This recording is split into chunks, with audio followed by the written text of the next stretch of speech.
Good morning.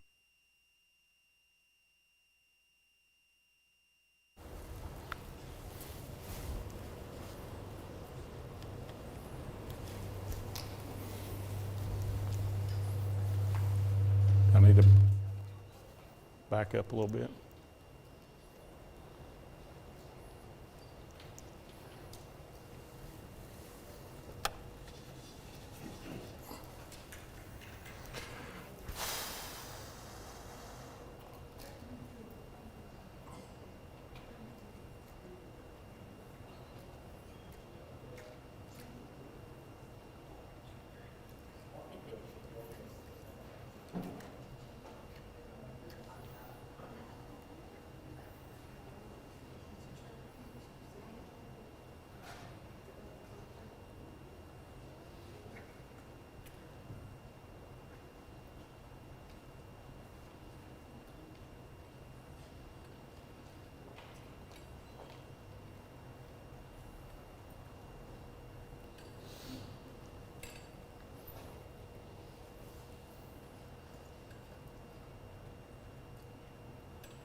We ready? All right. Glad y'all are here this morning. Hope you've been enjoying the weekend. I sure have. It's been a very powerful weekend, I think. I think it's really something we needed. Somebody said something about it yesterday, and I said, yeah, I think this is really something we need, to get out and kind of get back to a little more normalcy with things and be around each other. And so I hope that everybody else feels the same way. It's really been some good lessons, good sessions, and looking forward to one more this morning from Steve. Enjoyed Steve and Stephanie being here, and we appreciate y'all coming and sharing with us and taking time to help us be more like Christ wants us to be, more like Christ, like God wants us to be. So, well, let's start off with a word of prayer this morning. Dear Lord, we love you and we thank you so much for the love that you shower on us and the way that it manifests itself in so many different ways in our lives. We are just thankful for our church family, for our brothers and sisters in Christ, that we can encourage each other and that we can be edified, that we can be strengthened so that we can all be motivated to good works. And we just thank you for all of those blessings. We thank you for the church. We thank you for the fact that we're able to come together and focus on your word. We just pray that you be with us this morning as we look at a portion of Luke, that you will help us to block out everything else in the world and the other things in our mind, good and bad, that we can really focus on your word and continue to understand how it is that you want us to live our lives and the example that you want us to be to the world so that we can be effective for you. We know that we can have lots of knowledge, we can have, make this very academic and still not be effective for you, but if we are willing to deny ourselves and live by faith, that you'll bless our efforts and that we can be fruitful. And we just pray that would always be our goal, to be fruitful for the kingdom. Thank you again for all that you do for us. Be with us this morning as we study a portion of your word. We ask all this in Christ's name. Amen. All right. We studied last week. We made our way through most of Luke chapter 4. We'll kind of wrap up Luke chapter 4 first thing this morning, and then we'll move into Luke chapter 5. I'm going to start off by reading Luke chapter 4, verse 42 through 44, the end of the chapter there. It says, "Now, when it was day, he departed and went into a deserted place. And the crowd sought him and came to him and tried to keep him from leaving them. But he said to them, I must preach the kingdom of God to the other cities also, because for this is my purpose I have been sent. And he was preaching in the synagogues of Galilee." We've been talking about Jesus' ministry here in this area. Capernaum was an area that in these verses it appears the people weren't wanting him to leave. They weren't wanting him to go on and preach somewhere else. They were trying to keep him there. But it's a little bit of a paradox, because we know based on John chapter 21 that no, that's not. I'm sorry, that's the wrong verse.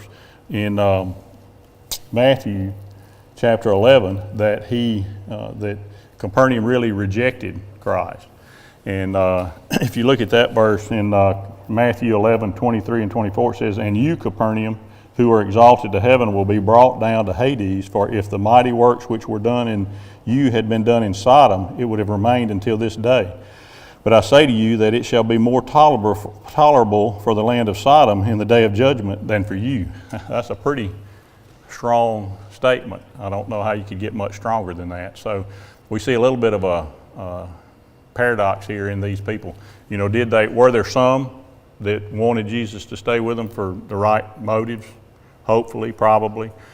Was it possible they were just wanting him to stay for selfish reasons because he was healing people and doing things? You don't know. I mean, it had to create commerce everywhere he went because of the crowds and stuff. So that, it could be as simple as that. So the motives, we don't know what their motive was exactly, but we know ultimately that they rejected him. And so this is a pretty harsh judgment that we see come on Capernaum. Jesus said this was going to happen. He said that a prophet in his own town won't be respected and won't be listened to. So this is kind of what we see taking place here in this situation. And of course, Jesus gives them the reason that he can't continue to stay is because he's got a broader message, a broader mission, I should say, in reaching more people and spreading his message in other areas. So it's kind of the last little phrase there in that chapter, though, kind of sums up what his whole ministry was that we see going forward. He says, and he was preaching in the synagogues of Galilee. So that's what he did. He went to the synagogues. It's hard for us to appreciate, I think, sometimes when we read the accounts to the degree that Jesus, this 3 years was a pretty intense 3 years. I mean, he did a lot of teaching, did a lot of healing. We're even told that it's not all recorded. There's just a very small portion of it recorded. As we'll see as we go along, he's continually pressed. He's continually, he was going to a deserted place here, and they followed him. He was trying to get a little rest, get to himself, and they continued to follow him. I think that most of you who have a servant's heart and who are really seeking to serve people and grow the kingdom, there'll be times, if not often, in your ministry that you'll feel that way. You'll feel like, I need to get away. It's because once you really become a servant, have a servant's heart, and you're really doing for people, that gets out. We see that even though Jesus was telling people, don't tell about this, everybody was finding out, and that's kind of the way it is. We see that in our community here with KW. With our benevolence program, of course, the virus situation's really changed that a lot.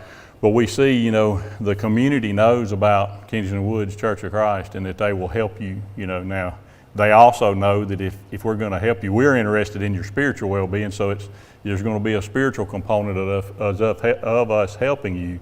But that word does get out. And like I said, when we're doing what we should do, there are going to be times probably in our lives when we're kind of weary and we're looking for a deserted place to rest too. So that's not something to take as a negative. That's something I think that's just a manifestation of really serving, having a servant's heart and doing what God calls us to do. All right. Any comments or questions about the end of chapter 4 there? Let's go on and read in chapter 5. We'll move over into chapter 5 where the fishermen are called as disciples. 4 fishermen are called as disciples. I'm going to read verse 1 through verse 11 to start with here.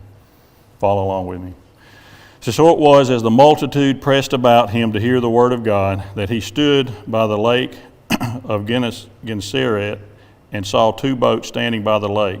But the fishermen had gone from them and were washing their nets. Then he got into one of the boats, which was Simon's, and asked him to put out a little from the land. And he sat down and taught the multitudes from the boat. When he had stopped speaking, he said to Simon, "Launch out into the deep and let down your nets for a catch." But Simon answered and said to him, "Master, we have toiled all night and caught nothing. Nevertheless, at your word I will let down the net." And when they had done this, they caught a great number of fish, and their net was breaking. So they signaled to their partners in the other boat to come and help them. And they came and filled both boats, so that they began to sink. When Simon Peter saw it, he fell down at Jesus' knees, saying, "Depart from me, for I am a sinful man, O Lord."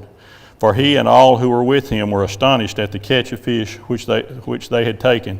And so also were James and John, the sons of Zebedee, who were partners with Simon. And Jesus said to them, "Do not be afraid.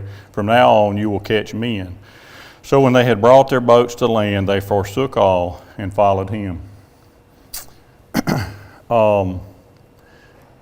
This in just these last few verses, like I just mentioned, here's the third time in just the chapter 4 and 5 that it's mentioned about the crowds pressing him, about the crowds pursuing him, and going everywhere that he went. When I think about that, and I think Chris may have alluded to this a little bit last week when we were talking, I think about all the multitude of people who were just always pressing on Jesus, really throughout his whole ministry. And then you fast forward to his ascension, and how few people were there.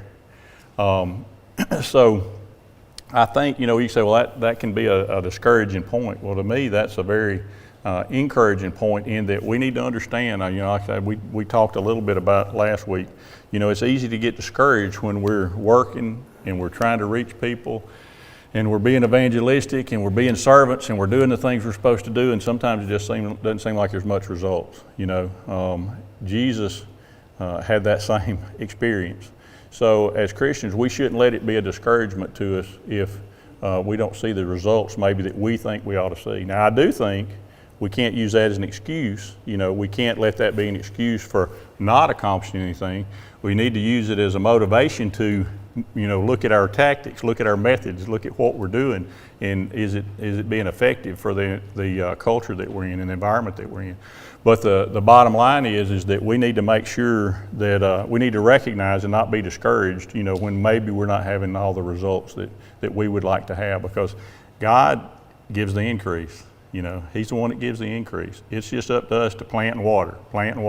If we will do that and be faithful in doing that, then God's going to bless us, because that's what he called us to do. He didn't call us to give the increase. So just thinking about that from that standpoint, as far as, we even used the example last week talking about the lepers who were healed, the 10 lepers. 1 out of the 10 came back and even acknowledged that, what God had done. So we need to recognize that, not let that be a discouragement to us when we maybe not making the progress that we think that we should make. There's something interesting. I was thinking about this. In Matthew 4, after the temptation kind of, scenario, you get the Reader's Digest version of him called Peter, James, and John. He's kind of walking, kind of paints a picture. He's like, come along and say, "Hey, you guys, come on with me now." And it almost draws this picture that Peter, James, John, Andrew, all these guys just kind of like, "Okay, I'm coming." Jump on the boat with him. But here you get a little bit more of the instead of the 50,000 foot view of it, you get a little bit more detailed version. And Jesus is in Peter's boat and he's teaching. Mm-hmm. I always wondered what he was teaching. For him to now need to say, "Okay, let's go out here and throw your net over here on this other side." And I think about my boys when I'm trying to get them to do something, and they'll even they'll do what I tell them to do, but they still have to put their 2 cents in. Like, "All right, I'm gonna do what you tell me to do, Daddy, but I just want you to know this has happened before, right?" And then it's so much of a catch that he has to call these 2 other boys over here to help him out. And so whenever we're trying to get people in the boat, right? That's what we're talking about, to get people in the boat. It's really, they got to really see the benefit of what it's going to do for them. And we're not talking about fish, right?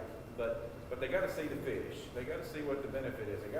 They got to understand why it's a good thing to follow Jesus. Absolutely. Why is it? Where's the blessing? Not in the the fish, right? The nets are full. I mean, I think that'd be a cool thing to happen, right? But, you know, that's not going to sell many people on Jesus today. I can fill your nets up, right? Right. But if you can fill the nets up, then you can sell people on Jesus. Absolutely. And kind of along the lines of what you're saying, you know, this is a little more information. We know about some of, you know, Peter and Andrew, that there was an occasion, you know, this was not Jesus' first interaction with them. So he'd seen them teach and teach. So it's not just, sometimes it seems like you're saying there in Matthew, you know, it's like, well, they just all of a sudden, we'll see that in a few verses with when Matthew came, you know, there's a tax collector. You know, he doesn't elaborate much on you know, kind of how that process was, but we can pretty well, we don't really have any evidence of it with Matthew, but we can pretty well assume that there was some interaction with him before.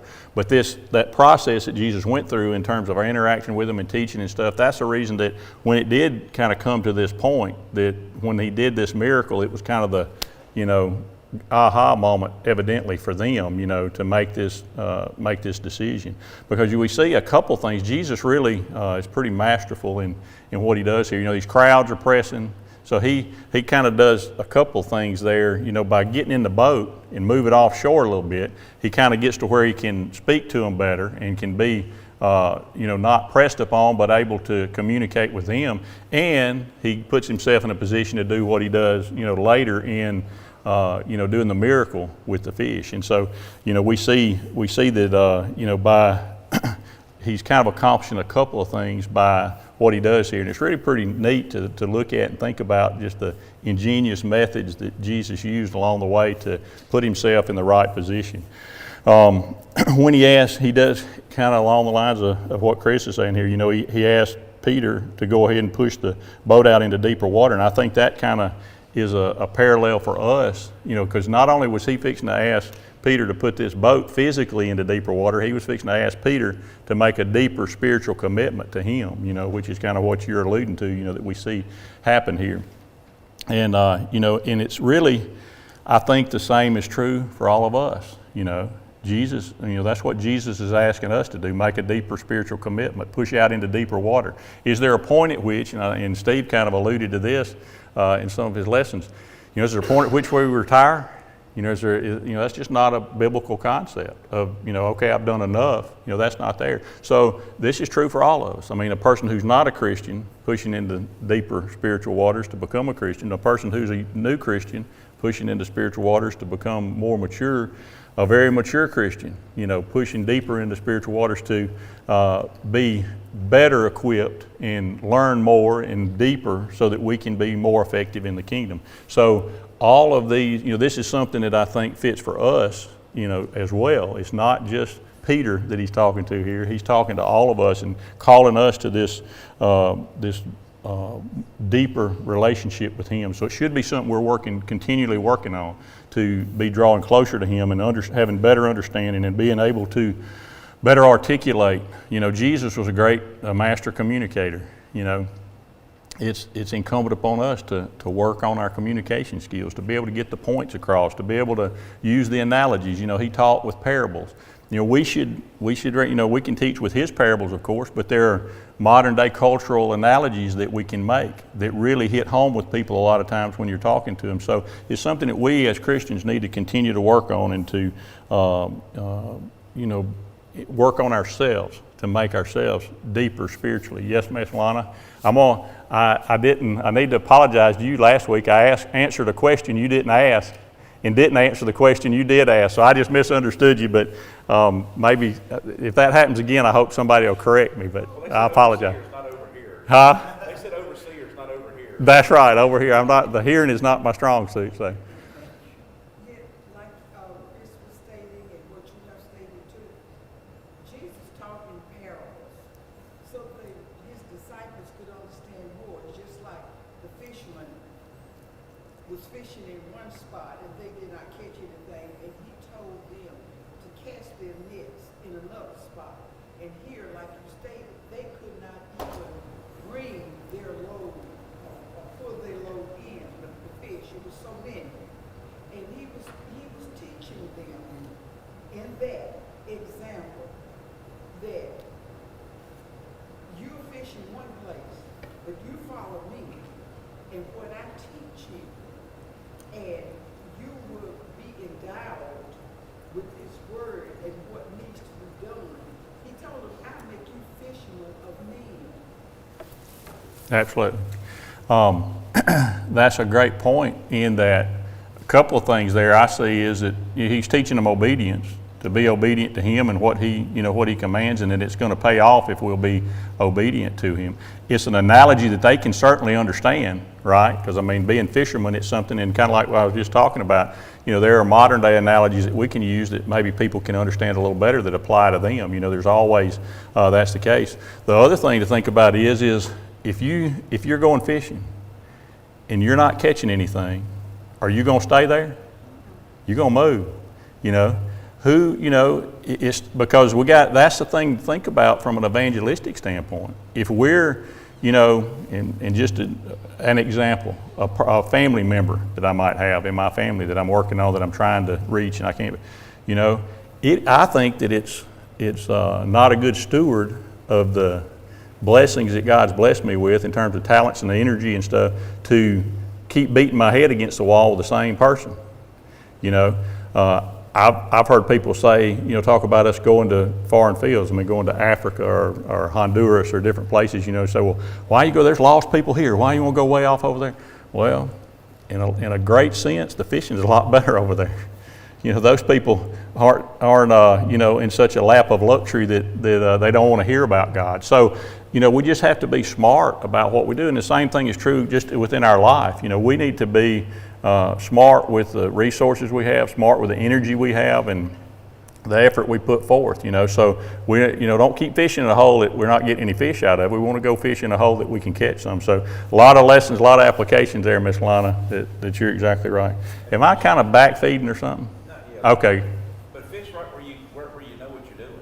Right. Right. I mean, I was thinking about over at Jay and Renee's last night, and all that we're lucky that Remy was the only one that got a hook in his hand. Yeah, that's kind of almost a miracle there. I was sitting on the bank looking at all that. I said, "Woo! I'm just waiting for somebody to get one in their cheek or something, So. But when the feeder came on and broadcast that feed out into the pond, every one of them come running, right? Because then they knew that, hey, I can catch fish now. There is fish right here. That's right. So, but they don't have the maturity to see that, when they're little bitty. I told somebody, you don't take them fishing, you take them catching.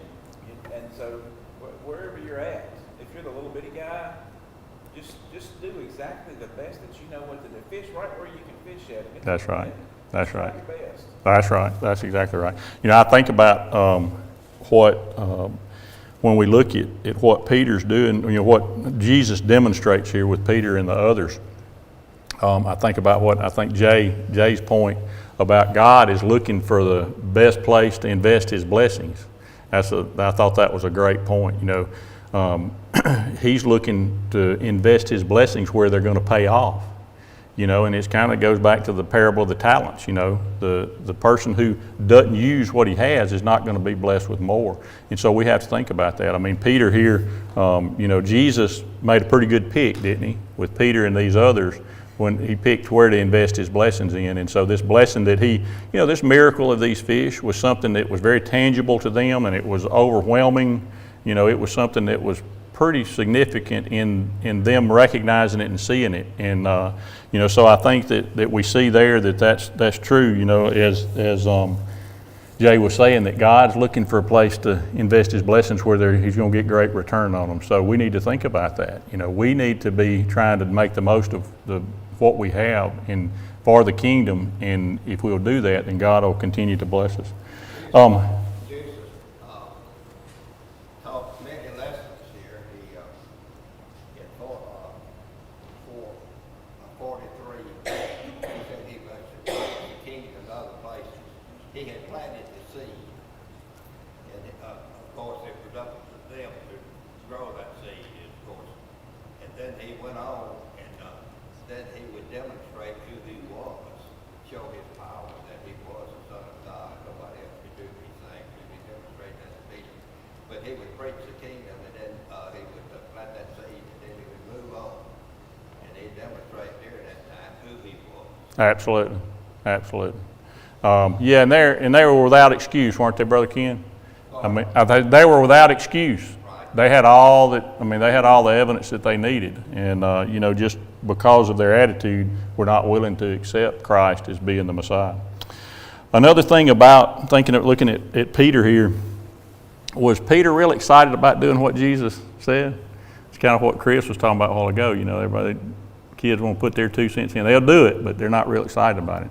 I mean, Peter wasn't too excited about it, was he? I mean, it appears they had washed their nets, which is no small task. They usually have to mend them if they got any tears in them and stuff. So they got them all cleaned up, ready to put them back. Now here, I'm going to cast them out here one more time, get them dirty, not catch anything, and then I got to go back and clean them again. So, see, that was his, I think, based on looking at it, that's kind of his attitude about this whole thing, because he was basing everything on his experience, his earthly experience, not basing it on Christ and his power. And so that's a lesson to us too, I think, as far as the attitude we have about doing things. Do we ever do things sometimes just because it's expected of us? It's what I'm supposed to do, but I gripe and complain about doing it? I mean, that happens, and that's not a good thing. If you just look at it from an earthly standpoint, I mean, Peter was warranted in that attitude, was he not? Based on their experience right then. And so we have to be careful. We have to think about that. We have to look at these circumstances. And when we know that something that we're pursuing is something that God has commanded, that Jesus wants us to do, then we have to recognize that even though I'm not, I might have reservations about that, I got to have the right attitude about doing it. It can have far-reaching implications, just the attitude I have, good or bad, in doing a good thing.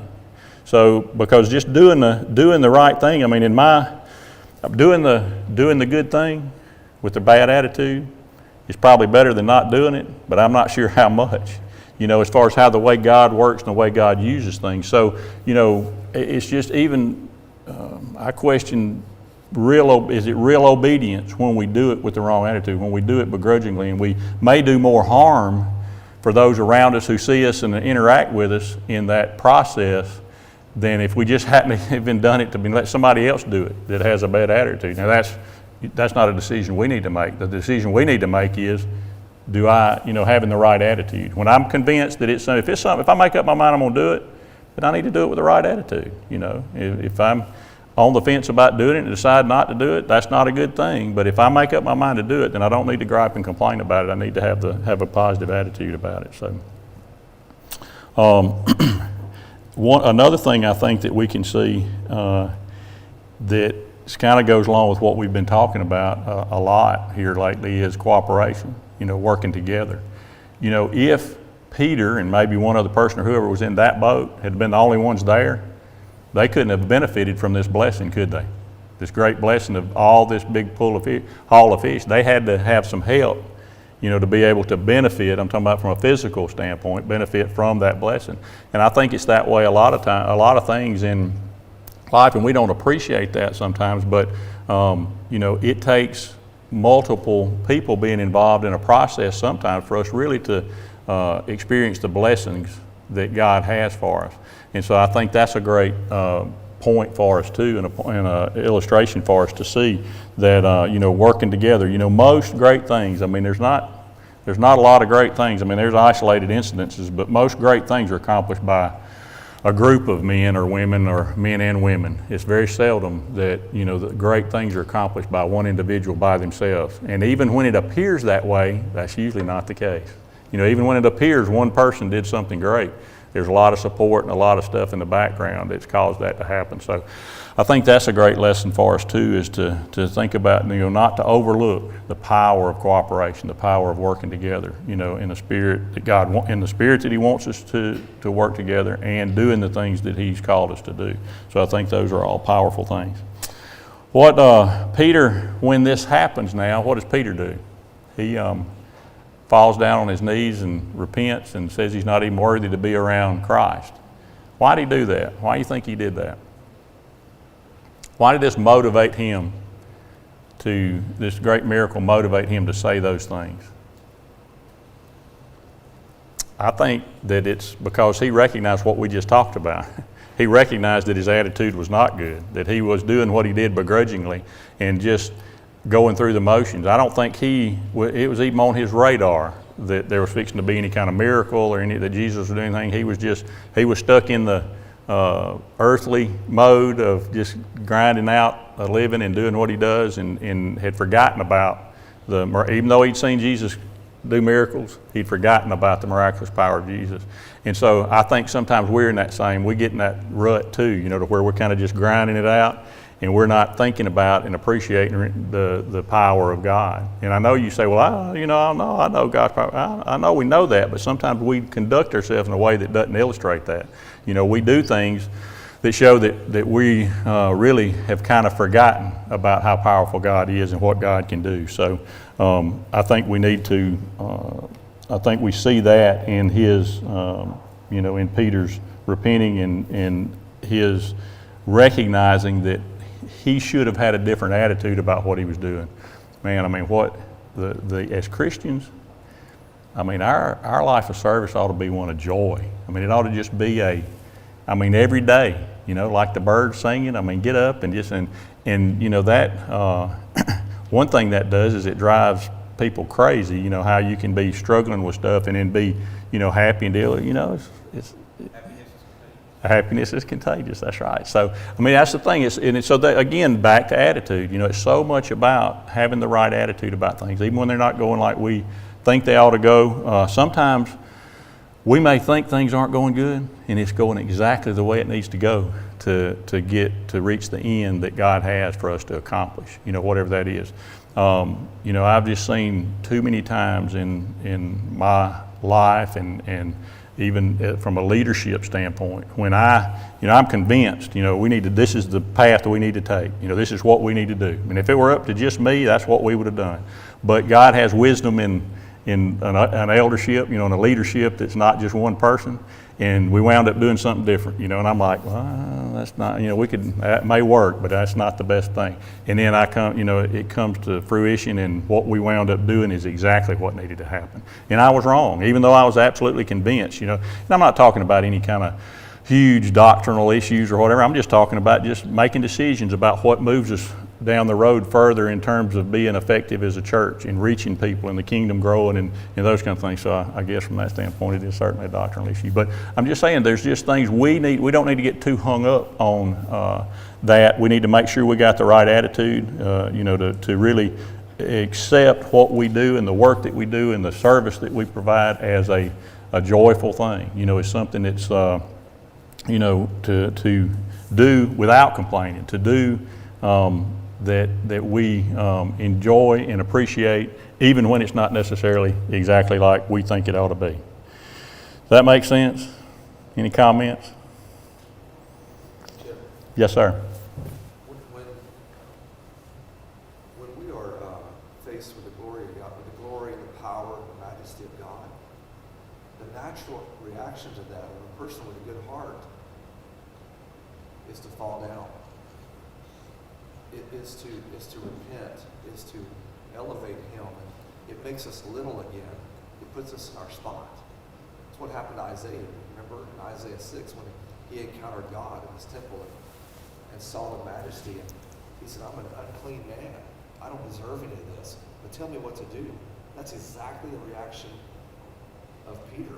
He saw the glory and the majesty. And if it doesn't cause us to, if you will, fall to our knees, then we're in too deep into something. That's the great thing I like about Peter. As impetuous as Peter was, and as much as he could overreact sometimes, he was always, when the truth was presented to him, he was willing to accept it and accept his responsibility in being wrong and that kind of thing. And so that's a very healthy condition for us to be in. But you're exactly right. I think that, and sometimes we become numb to the power, and sometimes we don't talk enough about God's providential power in our lives and what He does and how these things, they don't just happen by accident. And He is doing amazing things. I mean, it's just the fact that and this is kind of jumping ahead a little bit, but just eventually they say, some of the people just say, this is We've seen strange things. We've seen amazing things. It really is a strange thing that God did. I mean, that God, all-powerful God, became man and came down here and concerned himself with our piddly little physical ailments and, of course, our spiritual ailments as well. So that's an amazing thing. That's a strange thing. We don't even, just that function of God, working all that out throughout history to allow us to have this opportunity to go to heaven is an awesome thing, is an amazing thing. And we sometimes discount that, I think, just because it becomes a matter-of-fact thing with us. Good point. You talk about Peter, and he's cut off the ear. He was always quick to react, and you think about the human response to things, right? That's kind of the quick go-to, instantaneous reaction. And Jesus walking on the water, Peter jumps out of the boat and starts going towards him, right? Nobody else did that, did they? That's my point. I was fixing to say is nobody else got out of the boat, right? And they always point to his lack of faith because he started sinking. He was the only one who got out of the boat, right? And so I think that's kind of what we're seeing here. Yeah. Is that humans react in a certain way, and as long as we understand that we're in it for God's will, to understand His will, do His will, then the plan's going to work out. And then if we have people around us, like you suggested, as a group of people, then that keeps everybody in check. Absolutely.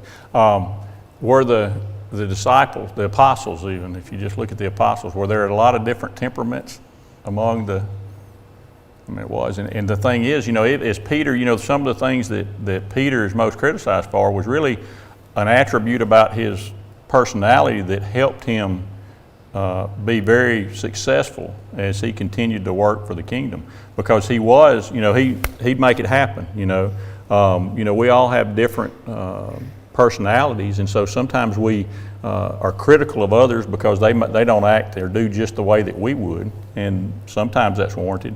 But a lot of times, it's not my job to police, everybody, how people go about accomplishing things. And God can use all kind of different attitudes and different personalities in the kingdom growing. And so we need to leave room for that. We need to not, if we'll spend all, somebody made the point in one of the lessons this weekend that, about how good, or maybe it was one of your lesson or something, about how good we are at judging everybody else. That's easy. It's easy to do that. It's tough to judge ourselves. It's tough to continue to be self-critical and continue to evaluate ourselves. And most of us need some help doing that. We need to lean on other people to help us say, hey, what am I doing wrong? Is this okay? Is this the right attitude? And be close enough with people that they feel comfortable telling us when we think we messed up. Wives are usually comfortable enough to do that, and so that's helpful. But anyway, that's the thing to think about is that doing all this stuff together. God can use a lot of different personalities, a lot of different characteristics in people to accomplish His will, and we need to try to be as tolerant, I think, as He is. He's sure tolerant with me. He's sure been patient with me, and I appreciate your being patient with me, and that's kind of the attitude that we should all have. We should be try to be as patient as we can with each other. The admonition then that Peter is given from Jesus, not just Peter, but the other men there that are called. He says, don't worry about it. I'm gonna make you fishers of men. Do you think that that Peter and the others appreciated the meaning of that statement? Anybody? I don't know. I don't think they could have fully understood and appreciated the meaning. I think they did understand what Jesus is, the point He was making. But I think to the degree that was going to impact their life and change their lives, I'm not sure if they really understood that. Is this something that's unique to Peter, this calling? I don't think so. It's just like, I think it's the same calling that we all have. It's the same task that Christians, that all Christians have been given. It's really, he was telling them they were leaving their livelihood. They were changing the way that they were living their lives. They truly were denying themselves and taking up their cross and following Christ, were they not? And that's the same thing that we're called to do. So we see that parallel here also from Peter, from Christ, is giving us this, challenging us in this way too, that we are to be fishers of men, and of course we know that, that we're supposed to be evangelistic. And that manifests itself in a lot of different ways in our lives, but we need to be figuring out the way that we can be most effective and we can be most used by God. All right, any more comments or questions or corrections about Peter?